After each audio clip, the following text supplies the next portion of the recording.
नमस्कार, खबरों की खबर में आपका स्वागत है। मैं हूं आपके साथ सुमित अवस्थी।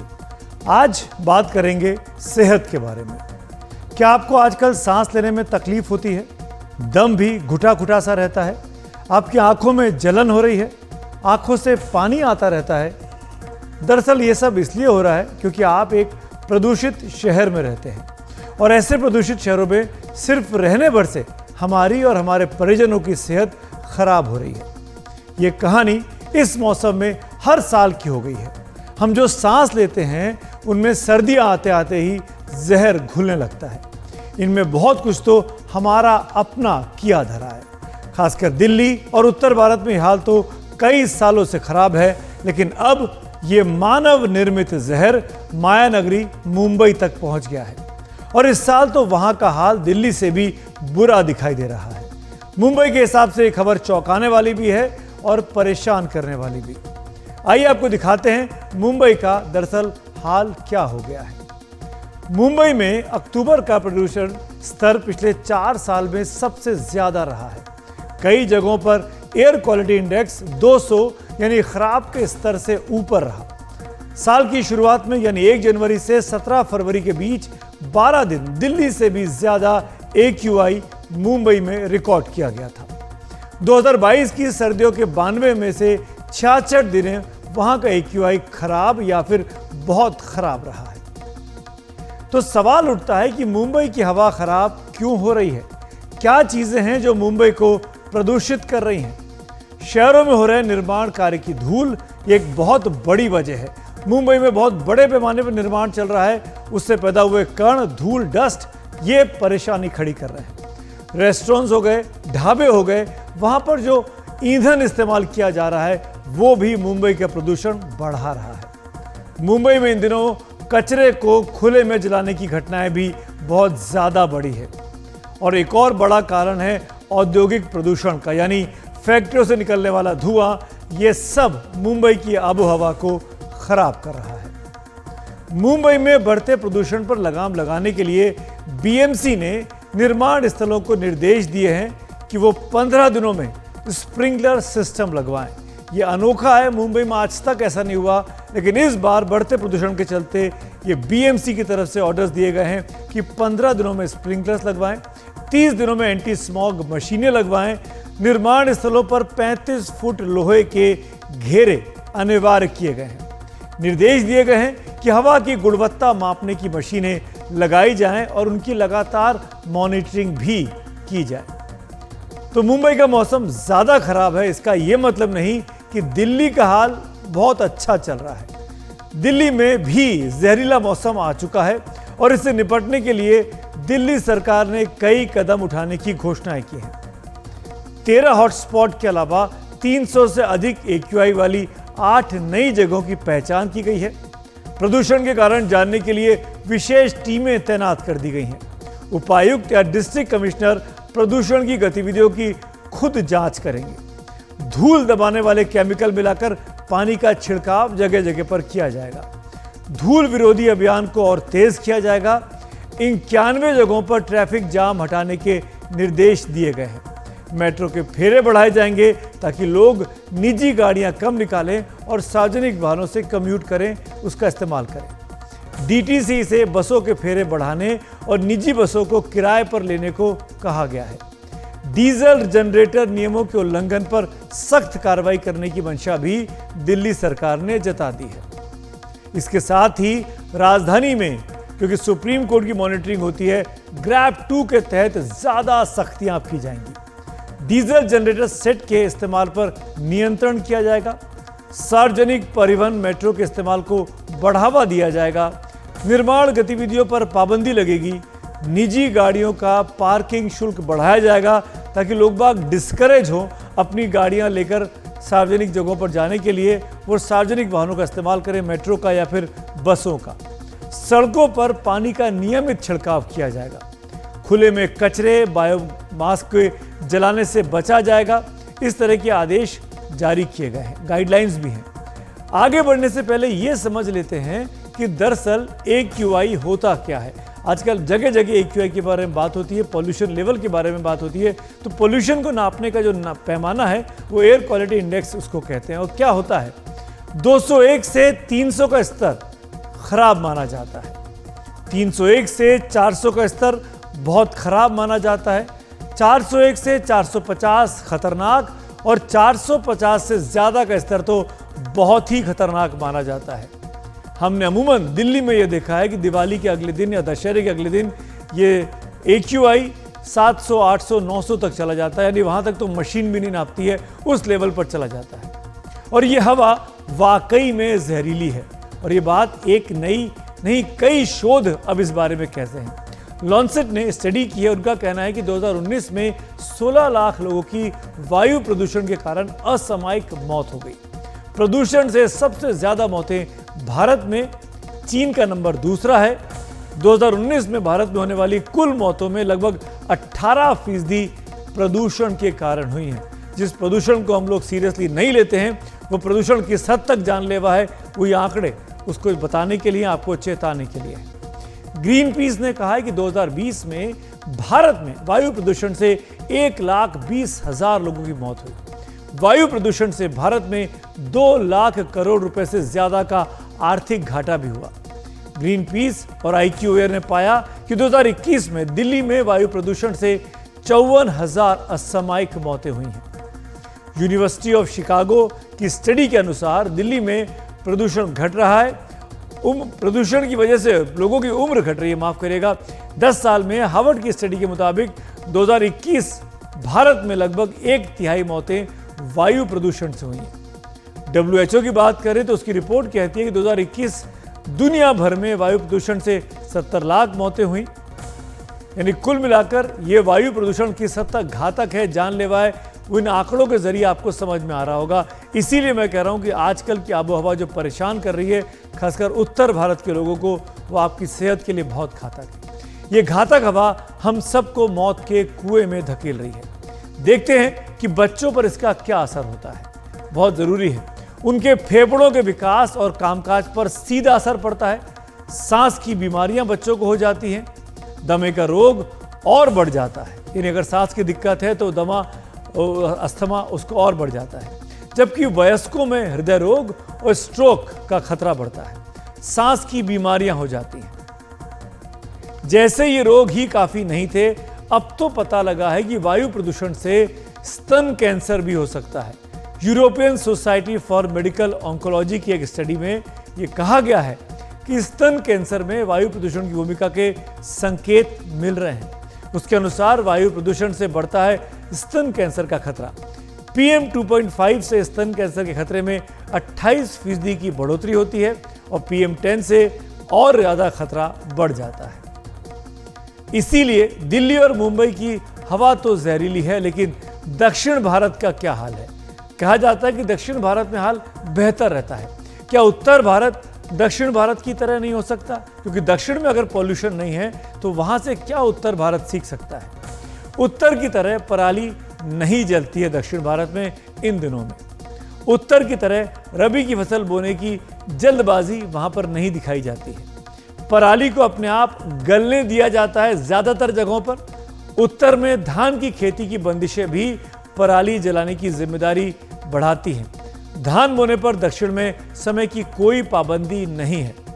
दक्षिण भारत में गेहूं को रबी की फसल में उगाने का दबाव नहीं होता है। दक्षिण में भी हवा पर अब चिंता जताई जा रही है। चेन्नई के कुछ हिस्सों में PM 2.5 का स्तर 178, औसत 154 रहा। हैदराबाद के कुछ हिस्सों में PM 2.5 का स्तर 186, औसत 166 रहा। बेंगलुरु में PM 2.5 का औसत स्तर 154 और कुछ हिस्सों में 157 रहा। हैदराबाद, बेंगलुरु समुद्र से दूर है, इसीलिए समस्या ज्यादा चेन्नई की AQI भी है। चेन्नई की AQI भी चिंताजनक खराब या इसका स्तर पार कर चुकी है। वैश्विक स्तर से बुरा, पर उत्तर भारत से बेहतर दिखाई देता है दक्षिण भारत का स्तर। ये AQI इंडिया के सोर्स के मुताबिक है। दक्षिण के शहरों में वायु प्रदूषण की क्या स्थिति है, अब उस पर एक नजर डालते हैं। ग्रीन पीस की रिपोर्ट है कि दक्षिण भारत में हैदराबाद का सबसे बुरा हाल है। PM 2.5 WHO के मानकों से 8 गुना ज़्यादा। तटवर्ती विशाखापट्टनम में PM 2.5 WHO मानकों से 7 से 8 गुना अधिक है। कोयंबटूर, बेंगलुरु, अमरावती, मंगलूर PM 2.5 WHO मानकों से 6 से 7 गुना ज़्यादा है। वहीं चेन्नई, कोच्चि, मैसूर, पुडुचेरी में AQI सुरक्षित स्तर से 4 से 5 गुना ज़्यादा देखा जा रहा है। जहरीली हवा क्या है? ग्रीन पीस की रिपोर्ट के मुताबिक जो 2020 में आई थी, वायु प्रदूषणों से शहरों में असामयिक मौतें होती हैं। बेंगलुरु में 12,000, हैदराबाद में 11,000, चेन्नई में भी 11,000 मौतें वायु प्रदूषण की वजह से रिकॉर्ड की गई हैं। मुंबई में जो वायु प्रदूषण का हाल हुआ है उसके बारे में बता रहे हैं जोरू भटेना, जो कि पर्यावरणविद हैं। मुंबई से क्या कह रहे हैं इस एयर पॉल्यूशन के बारे में, आइए सुनते हैं। एक्चुअली हम बहुत सालों से बोल रहे हैं कि जो मुंबई जो रास्ता पे चल रहा है, डेवलपमेंट का नाम पे कुछ ना कुछ काम चल रहा है, कुछ और हजारों झाड़ काट रहे हैं। बहुत सालों पहले ही मैं बताया कि अभी दिल्ली दूर नहीं है और दिल्ली हम लोग पहुंच गए और अभी पार कर दिया है। तो आप कहाँ भी जाएंगे मुंबई में देखने के लिए, आप देखेंगे कहाँ ना का कुछ रोड खोद रहे हैं, कुछ फुटपाथ खोद रहे हैं, कुछ पाइप लगा रहे हैं, ड्रेन लगा रहे हैं, मेट्रो बन रहा है, रोड बन रहा है, फ्लाईओवर बन रहा है। ऐसा मुंबई में काम चलता रहता है कैसा भी करके। और सब लोग ऐसा मुंबई में एक साइन बोर्ड देखिएगा, please bear with us for better future.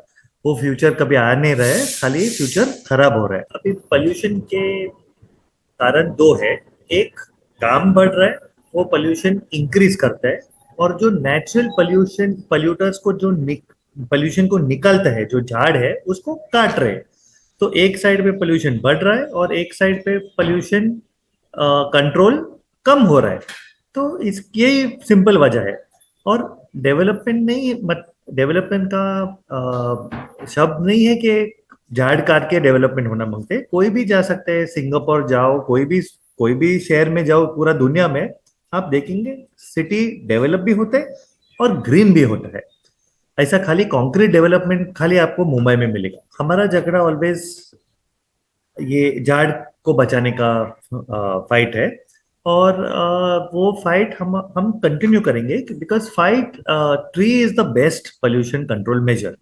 अब अगर आपका रोड पे भी काम चल रहा है और रोड का साइड पे ट्री है, तो वो ट्री ऑटोमेटिकली पोल्यूशन को कंट्रोल करता है वही जगह पे। It does not allow it to spread. If it is raining, Mumbai में रेन होता है तो फ्लड होता है, मुंबई में फ्लडिंग का प्रॉब्लम होता है। वो भी सबसे इंपॉर्टेंट फ्लड कंट्रोल मेजर है ट्री। लेकिन मुंबई में हमारे जो सरकार है वो सब काम करते हैं जो एंटी पोल्यूशन है, मतलब पोल्यूशन को कॉज करते हैं वही है। जहां भी आप देखो वो पहले सब झाड़ काट देंगे। मुंबई में officially 40-50 trees are cut every day. साल में आई थिंक 15,000 झाड़ ऑफिशियली कटते हैं। अनऑफिशियली कितना होता है वो दूसरा बात है। तो Mumbai has not reached pollution overnight. It has happened by systematic destruction of environment over years. जोरू भटेना की बातें सुनकर वाकई में रूह कांप जाती कि कैसे खुद हम अपनी कब्र खोद रहे हैं, विकास के नाम पर पेड़ों को काट रहे हैं, और जिस तरीके से निर्माण कार्य चल रहा है उसमें फ्यूचर कितना भविष्य हमारा सुरक्षित होगा उस पर सवाल खड़े कर रहे हैं। क्या है मुंबई की स्थिति जमीन पर, बता रही है मेरी सहयोगी पूजा भारद्वाज। मुंबई के मरीन ड्राइव पर इस वक्त हम मौजूद हैं और ऐसी एंटी स्मॉग गन मशीनों का इस्तेमाल 2 दिन पहले से शुरू हो चुका है, और आज से डस्ट सप्रेशन केमिकल इसमें मिलाया गया है। यानी 100 लीटर पानी में 1 लीटर ये केमिकल जो मिलाया गया है, उससे हवा के जो कण हैं वो आपस में जुड़ते हैं और फिर वो हवा में नहीं रहते, वो नीचे गिरते हैं। तो इस केमिकल का भी इस्तेमाल आज से किया जा रहा है। AQI लेवल मॉडरेट है, लेकिन लगातार मॉडरेट श्रेणी में ही बना हुआ है। कई हिस्सों में जैसे कि अंधेरी, BKC और चेंबूर में अगर आप देखें तो ख़राब श्रेणी में AQI लेवल है। तो कुछ इलाकों में बुरी हालत देखते हुए अब इस तरह की मशीनों में पानी के साथ साथ केमिकल को मिलाया जा रहा है ताकि उन छोटे कणों को कम किया जा सके।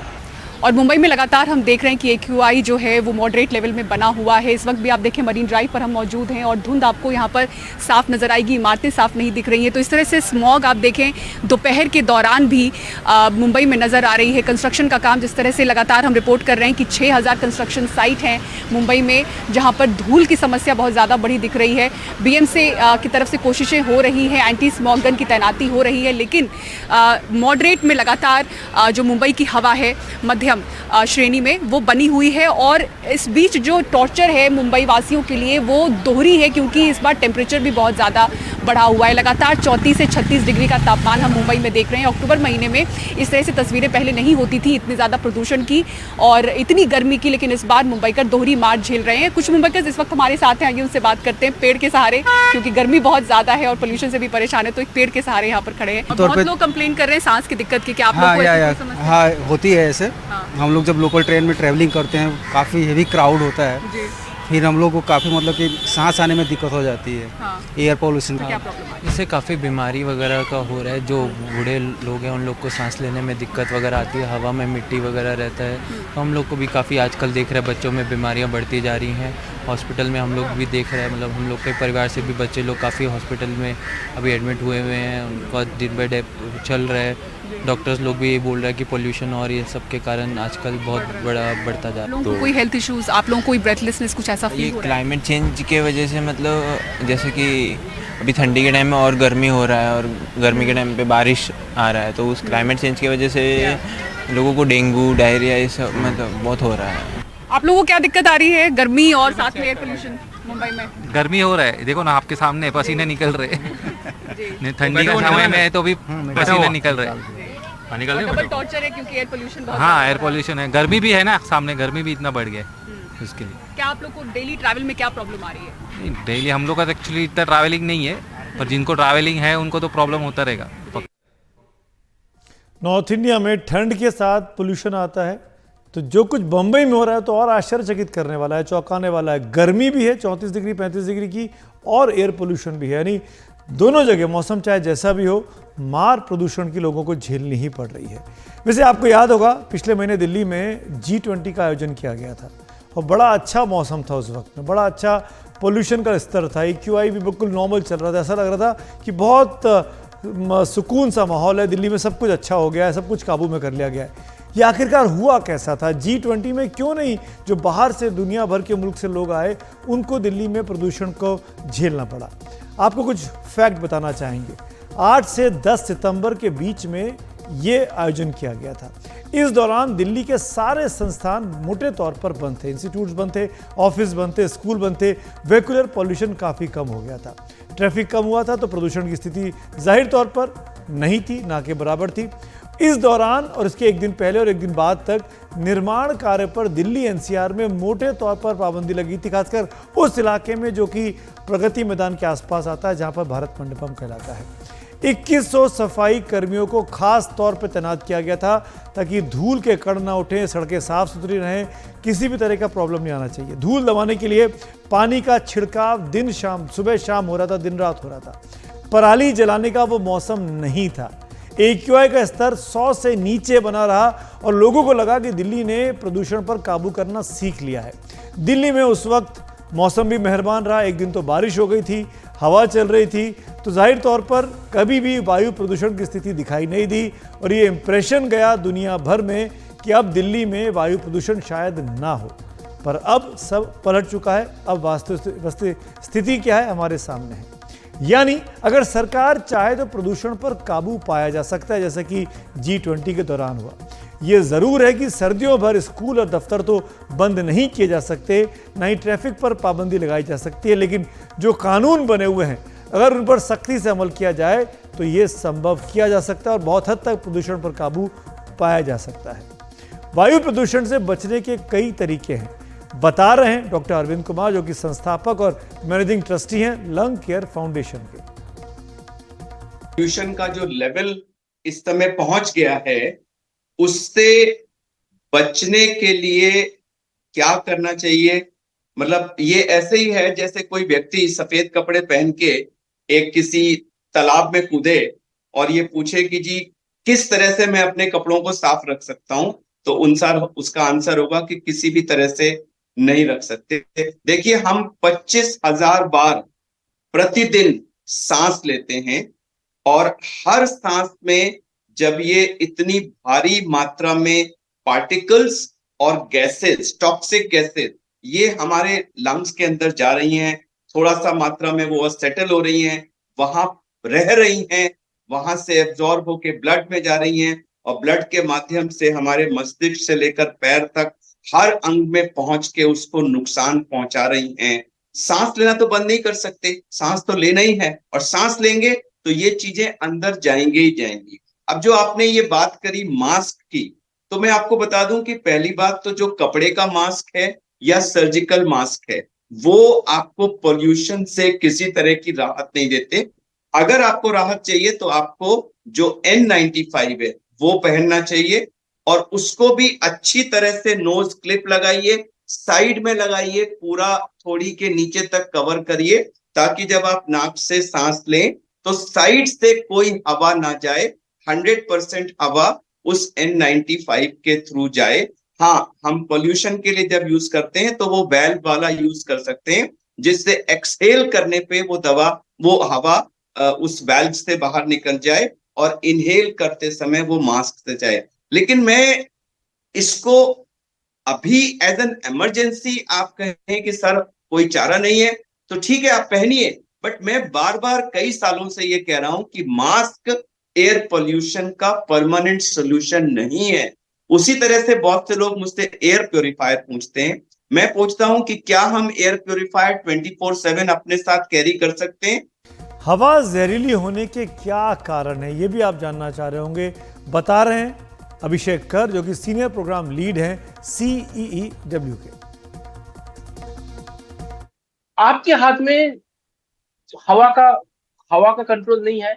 आपके हाथ में एमिशन जब एक बार निकल जाएगा, एक बार जब मान लीजिए एक कंस्ट्रक्शन साइट है, वहां से धूल ऊपर चला गया, उसके बाद आप जो एंटी स्मॉग गन्स है, वाटर गन्स, आप कुछ भी यूज कर लीजिए, उसमें इम्पैक्ट उतना नहीं होता है। कहाँ पे आपका सबसे अच्छा कंट्रोल है, वो है सोर्स पे, एमिशन सोर्स पे। आपको एमिशन सोर्स अब कितना, कैसे आप उसको रिडक्शन कर सकते हैं। और इसमें सबसे महत्वपूर्ण बात है कि वहां पे बेसिक गवर्नेंस बहुत मैटर करता है। जो लिखा गया है कागज पे वो हो रहा है या नहीं हो। दूसरी बात, ये काम जो है, मान लीजिए यहाँ पे आपको बोला है लोगों को जागरूक बनाइए, कंस्ट्रक्शन साइट पे मान लीजिए वर्कर्स है, उनको आप बताइए। जब आपका air quality already very poor severe level पे पहुंच गया है, वहां पे ये सब करके ज्यादा फायदा, कि उस टाइम पे आप कितने कंस्ट्रक्शन, इतना हजारों साइट से आप कितने को ट्रेनिंग देंगे। उस जगह पे आपके पास एक ही उपाय है, वो है कि इमरजेंसी मेजर्स छोड़ के पूरा साल काम कीजिए। पूरा साल अगर आपको अगर 20,000 साइट्स को कवर करना है, बड़े साइट्स को, तो आप एक साल में हर साइट के मैनेजर को ट्रेनिंग दे सकते हैं। और उस टाइम पे फिर आपको इमरजेंसी में, हड़बड़ी में कुछ इमरजेंसी कारण करने का जरूरत नहीं पड़ेगा। तो बेसिक चैलेंज ये है कि सरकार के साथ सब कोई जगदा है जब क्राइसिस हमारे सामने पहुंच जाता है। हम अगर इसके ऊपर ज्यादा प्रिपरेशन पूरा साल भर ले, तो ये जो मुद्दा है ये बहुत गंभीर है, लेकिन इतना बुरा नहीं हाल होता, इस तरह कमी होता। ये जो प्रॉब्लम है ना, इसका जो जड़ है आपका ईयर लॉन्ग प्लानिंग, और इसका जड़ है ईयर लॉन्ग प्लानिंग नहीं हो रहा है ढंग से।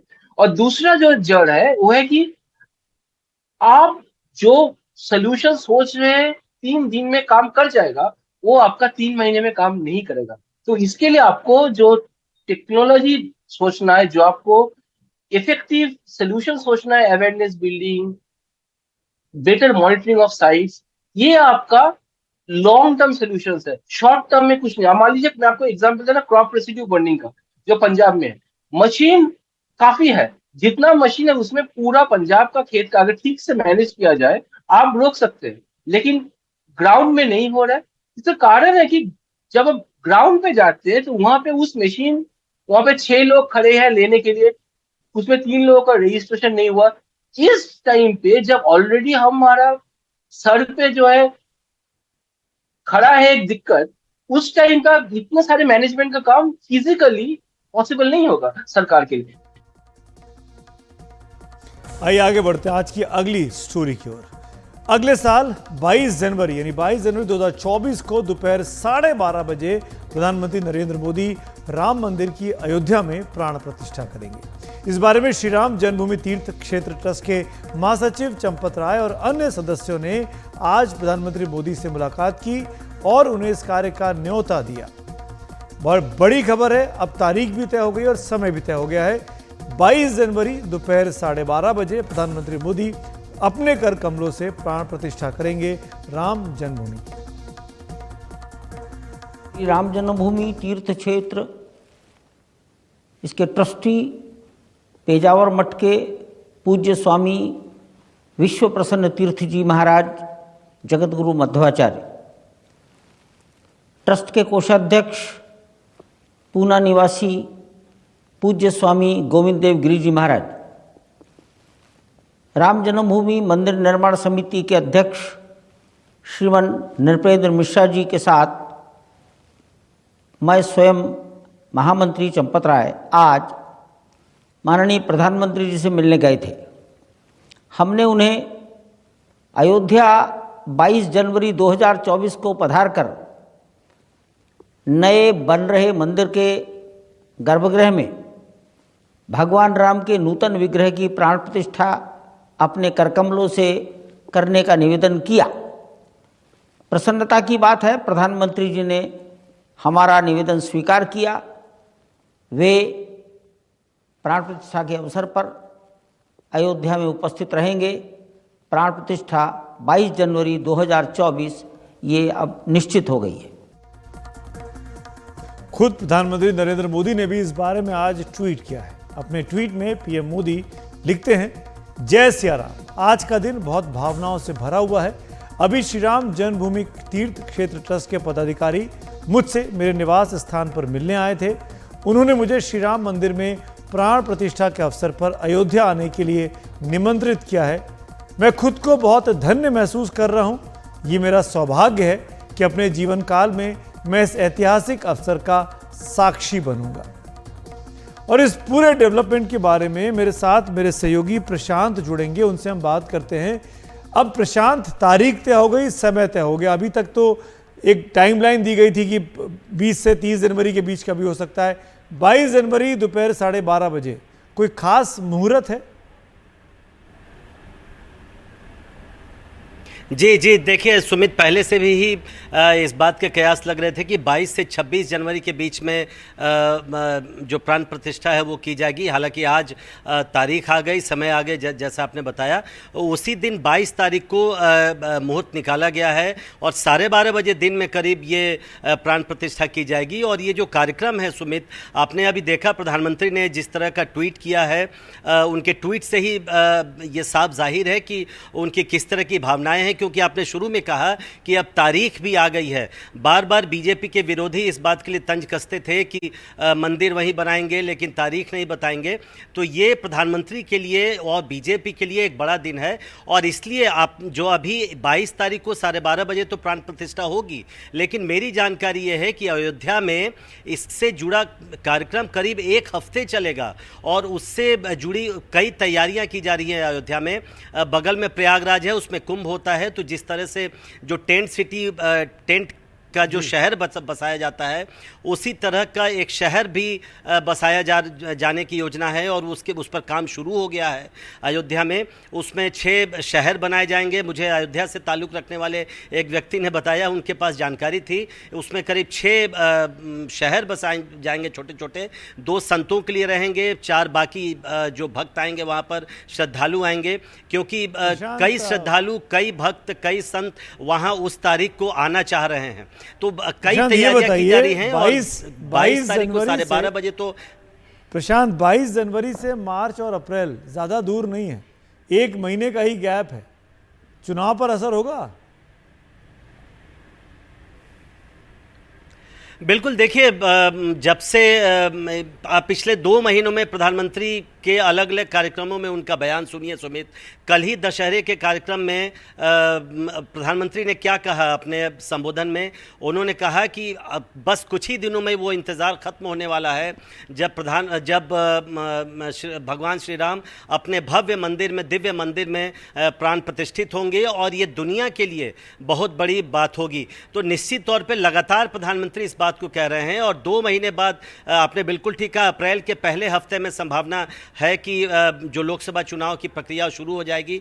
पहले चरण के चुनाव संभावना है कि अप्रैल के पहले हफ्ते में शुरू हो जाएगी। तो 2 महीने का वक्त बचेगा और ये तय मानिए, जैसा मैंने कहा कि जो कार्यक्रम है वो 1 हफ्ते का पूरा कार्यक्रम है। ये इसको आप उस तरीके से भी देख सकते हैं, चूँकि बीजेपी चाहेगी, सरकार चाहेगी कि हर व्यक्ति जो जहाँ तक बीजेपी पहुँच सकती है वहाँ तक पहुँचे, इसका प्रचार प्रसार हो, लोग आए वहाँ पर। श्रद्धालुओं, करीब 25 से 30 हज़ार श्रद्धालुओं के रुकने की व्यवस्था की जा रही है अयोध्या में। तो आप समझ सकते हैं, आप याद करिए जब बनारस में काशी विश्वनाथ मंदिर का जब जीर्णोद्धार किया गया था तो उसके बाद जैसा माहौल बना था और जिस तरीके से वहाँ पे कार्यक्रम आयोजित किए गए थे, उससे भी भव्य, उससे भी दिव्य, उससे भी बड़ा कार्यक्रम आयोजित करने की योजना है।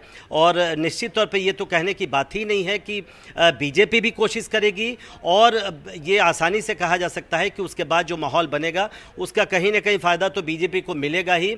ये कहने में मुझे लगता है कि ये आसानी से कहा जा सकता है, इस बात को समझा जा सकता है। आप किसी से भी बात करेंगे तो वो जो खासकर जो बीजेपी के वोटर हैं वो इस बात का इंतज़ार कर रहे हैं। सोशल मीडिया पर आप उनके रिएक्शंस देखें तो इसका असर पड़ेगा, बीजेपी को फ़ायदा मिलेगा, इसमें मुझे लगता है ये आसानी से समझा जा सकता है इस बात को। ये प्रयोग है या संयोग है, कुल मिलाकर बीजेपी ने इसको अपने चुनावी योग के लिए ज़रूर जोड़ लिया है। शुक्रिया प्रशांत जुड़ने के लिए। आगे बढ़ते हैं, अब आप आज की तीसरी और महत्वपूर्ण खबर की ओर आगे बढ़ते हैं। कल का दिन बहुत अहम है। आज की रात कयामत की रात हो सकती है कुछ लोगों के लिए। मैं ऐसा क्यों बोल रहा हूँ?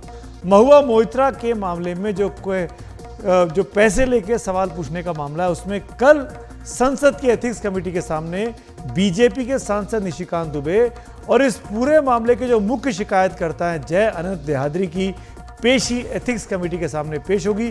कल 26 अक्टूबर का दिन है। एथिक्स कमेटी में कौन कौन लोग हैं, पहले उस पर नजर डाल लेते हैं, फिर इस बारे में तफसील से आपको बताता हूं। एथिक्स कमेटी के जो सदस्य हैं, जो आचरण समिति जिसको कहा जाए, विनोद कुमार सोनकर साहब भारतीय जनता पार्टी के सांसद हैं और इस कमेटी के 15 सदस्यीय कमेटी है, उसके अध्यक्ष हैं। इसके अलावा विष्णुदत्त शर्मा, सुमेधानंद सरस्वती, अपराजिता सारंगी, डॉक्टर राजदीप रॉय, सुनीता दुग्गल, सुभाष बामरे, ये कुल 7 लोग ऐसे हैं जो बीजेपी के खाते के हैं, से आते हैं और ये एथिक्स कमेटी के सदस्य हैं। इसके अलावा एन उत्तम कुमार रेड्डी जो कि कांग्रेस के सांसद हैं, प्रणीत कौर जो कांग्रेस की चुनकर तो आई थी लेकिन फिलहाल पार्टी से सस्पेंडेड है, इसीलिए उनके नाम के आगे क्वेश्चन मार्क लगा रखा है। प्रणीत कौर अमरिंदर साहब की, कैप्टन अमरिंदर की पत्नी है और उनके साथ ही खड़ी दिखाई दी थी पंजाब के चुनावों में। हेमंत गोडसे शिवसेना के शिंदे गुट के नेता हैं। जो बाकी 5 सदस्य उनके नाम आपके सामने हैं। बालशौरी वल्लभमेनी वाईएसआर कांग्रेस से हैं, गिरिधर यादव आरजेडी से हैं, पीआर नटराजन सीपीएम से हैं, कुंवर दानिश अली बीएसपी से हैं। तो मोटे तौर पे देखा जाए जो 15 सदस्यीय समिति है, इसका कंपोजिशन अगर आप देखेंगे तो जो पलड़ा दिखाई देता है वो सत्तारूढ़ पक्ष के पक्ष में पहले से ही खड़ा दिखाई देता है, क्योंकि 7 ऑलरेडी बीजेपी के सांसद हैं और शिंदे गुट के सांसद और साथ साथ वाईएसआर कांग्रेस के सांसद अमूमन बीजेपी के साथ ही जाते हैं। इसीलिए ये माना जा रहा है कि अगर एथिक्स कमेटी की रिपोर्ट आती है जांच छानबीन के बाद तो क्या नतीजा होगा, जिसके पर महुआ मोइत्रा पहले ही सवाल खड़े कर चुके हैं। महुआ मोइत्रा पर अब आरोप क्या है? टीएमसी की सांसद हैं, फायर ब्रांड सांसद हैं, जब बोलती हैं तो उनके वीडियोस वायरल होते हैं, हम सब ने उनको सुना है। दिल्ली के एक वकील हैं जय अनंत देहाद्री, उन्होंने एक चिट्ठी लिखी थी बीजेपी के सांसद निशिकांत दुबे को और सीबीआई को। उसमें उन्होंने बहुत गंभीर और संगीन आरोप लगाए महुआ मोइत्रा जी पर। 2021 में दर्शन हीरानंदानी ने महुआ को 2 करोड़ रुपए दिए और इंटरनेशनल मीडिया में अडानी और पीएम को निशाना बनाने के लिए कहा। ये 2 करोड़ रुपए दिए गए थे जुलाई 2019 में। दर्शन के पीए ने महुआ के घर अडानी के खिलाफ डॉजियर पहुंचाया था अडानी पर महुआ के आरोपों की झलक हिंडनबर्ग रिपोर्ट में भी दिखी थी। प्रधानमंत्री मोदी और अडानी ग्रुप को टारगेट करने के लिए सवाल पूछे महुआ मोइत्रा ने यह आरोप लगाया जय अनंत देहाद्राई और महुआ मोइत्रा कुछ समय तक साथ साथ रहा करते थे। ये सवाल हीरानंदानी के हितों से जुड़े थे। अडानी ग्रुप से एनर्जी इंफ्रा कॉन्ट्रैक्ट हार गया था हीरानंदानी ग्रुप। सवाल पूछने के बदले हीरानंदानी ने महुआ को कैश गिफ्ट में दिए, कैश भी दिए और महंगे गिफ्ट भी दिए। 2019 का चुनाव लड़ने के लिए भी 75 लाख रुपए महुआ मोइत्रा को दर्शन हीरानंदानी ने दिए थे। दर्शन हीरानंदानी ने महंगे आईफोन दिए। दर्शन ने महुआ को उनकी जो सरकारी आवास है उसकी मरम्मत करवाई, उसमें खर्चा किया। महुआ मोइत्रा ने दर्शन के कहने पर लोकसभा में सवाल पूछे। महुआ ने दर्शन हीरानंदानी को लोकसभा अकाउंट का अपना ईमेल और पासवर्ड दिया। सवाल जो कि इल्ज़ाम लगाते हैं इस पर देहाद्राई, वो ये कहते हैं कि सवाल या तो दर्शन ने खुद पोस्ट किए या दर्शन के कहने पर महुआ मोइत्रा ने पोस्ट किए, जो कि ऑफिशियल ईमेल आईडी से गए लोकसभा सेक्रेटरीट में। 2019 से 2023 के बीच पूछे गए थे तमाम सवाल। और अब सबसे बड़ा ट्रिक ये है, 61 सवाल पूछे महुआ ने और 61 में से 50 सवाल हीरानंदानी के कहने पर पूछे, जिसमें पारादीप का मामला था, धामरा पोर्ट से जुड़े मामले थे, तेल गैस की सप्लाई पर सवाल पूछे गए, यूरिया सब्सिडी को लेकर सवाल पूछे गए, स्टील की कीमत का जो रियल एस्टेट को प्रभावित करती है उस पर सवाल पूछे गए, आयकर विभाग की शक्तियों पर सवाल पूछे गए। वकील जय अनंत देहाद्राई ने मामले की जांच के लिए सीबीआई से भी साथ साथ शिकायत की थी।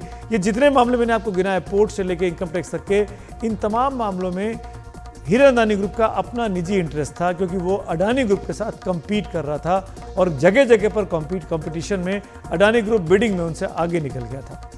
इस बीच में राजीव चंद्रशेखर जो कि आईटी मिनिस्टर हैं, और उनसे जब इस मामले में पूछा, क्योंकि निशिकांत दुबे ने अपनी चिट्ठी को स्पीकर के पास भेजा इन तमाम शिकायतों को ओम बिरला के पास, जिसकी वजह से एथिक्स कमेटी बनी, और साथ साथ आईटी मंत्रालय को भेजा अश्विनी वैष्णव को और राजीव चंद्रशेखर को। राजीव चंद्रशेखर ने आज एक बयान जारी किया है इस एथिक्स कमेटी की बैठक के पहले। क्या कहा, आइए सुनते हैं। My ministry has received a complaint from the Honorable MP Nishikant Dubey ji about seeking access to NIC logs pertaining to another member of parliament. Those will be acted upon as per the rules of the government, and NIC will act on it as per the laid down rules on issues like this. तो पैसे लेकर संसद में सवाल पूछने के मामले में दर्शन हीरानंदानी ने अपना हलफनामा उन्होंने बाकायदा सार्वजनिक कर दिया है। वो हलफनामा सामने आ गया है। दर्शन हीरानंदानी ने खुद ही बहुत सी बातें कबूल कर ली हैं, जिसके मुताबिक टीएमसी सांसद महुआ मोइत्रा से उन्हें अपने संसद अकाउंट के लॉगिन और पासवर्ड दिए गए थे। खुद मानते हैं दर्शन। साथ ही दर्शन ने माना कि उन्होंने महुआ मोइत्रा के अकाउंट पर सवाल भी अपलोड किए, यानी खुद वो मान रहे हैं, जो कि सांसद नहीं है, कि उन्होंने सांसद का अकाउंट का इस्तेमाल किया और सवालों को अपलोड किया। वो लिखते हैं कि मैंने अडानी ग्रुप को टारगेट करने के लिए सवाल भेजे, अपुष्ट जानकारियों के आधार पर सवाल पोस्ट करता रहा, यानी जो चीज़ें यहाँ वहाँ छपती रही वो सवाल पोस्ट करते रहे और वो संसद में आते भी रहे। राजनीति में तेजी से तरक्की करना चाहती है महुआ मोइत्रा, ये भी अपने हलफनामे में दर्शन हीरानंदानी लिखते हैं। तेजी से तरक्की के लिए उन्होंने पीएम मोदी को निशाना बनाया, क्योंकि अगर आप पीएम को टारगेट करेंगे तो जाहिर तौर पर आपको सुर्खियां मिलेंगी, हेडलाइंस मिलेंगी और आप खबरों में बनी रहेंगी। ऐसा इल्ज़ाम खुद अपने कबूलनामे में मानते हैं दर्शन हीरानंदानी।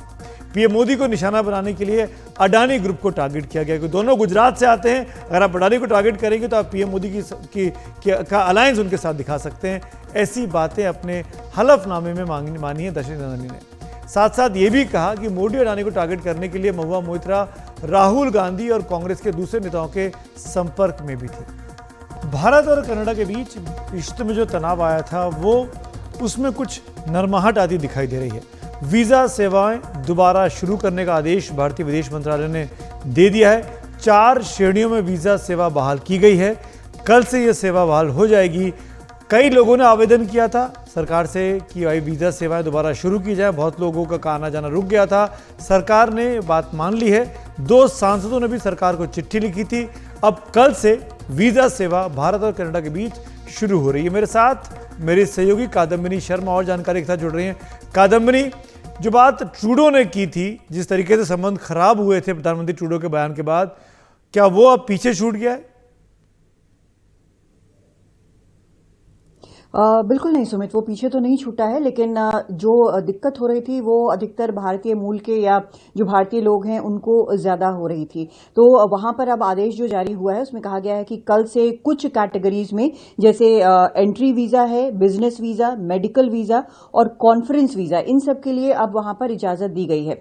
आपको याद होगा कि किस तरह से इस रविवार को ही जो विदेश मंत्री हैं जयशंकर, उन्होंने कहा था कि हम चाहते हैं कि वीज़ा सर्विसेज शुरू हो, लेकिन सिक्योरिटी कंसर्न सबसे बड़ी है। इसके पहले भी हमने देखा था कैसे वहां जो राजनयिक हमारे पोस्टेड हैं उनके पोस्टर लग गए थे, सोशल मीडिया पर उनकी तस्वीरें जारी कर दी थी खालिस्तान समर्थकों ने, और उनके लिए खतरा था। अब जो ये रिलीज आया है, ये जो जानकारी दी गई है, उसमें ये कहा गया है कि कनाडा ने कुछ ऐसे कदम उठाए हैं जिससे सुरक्षा स्थिति जो है इन राजनयिकों की बेहतर हुई है, इसलिए रिव्यू किया गया है और इसीलिए इन 4 कैटेगरीज में अब कल से वीजा देना शुरू किया जा रहा है। इनमें जो सबसे अहम कैटेगरी अगर हम देखें भारतीयों के हिसाब से, तो वो एंट्री वीजा वाली है, जिसमें जो भारतीय मूल के लोग हैं या जो डिपेंडेंट हैं यहाँ पर उन लोगों को अब वीजा मिलना शुरू हो जाएगा। तो अपने आप में एक पहला कदम है, बड़ा कदम है।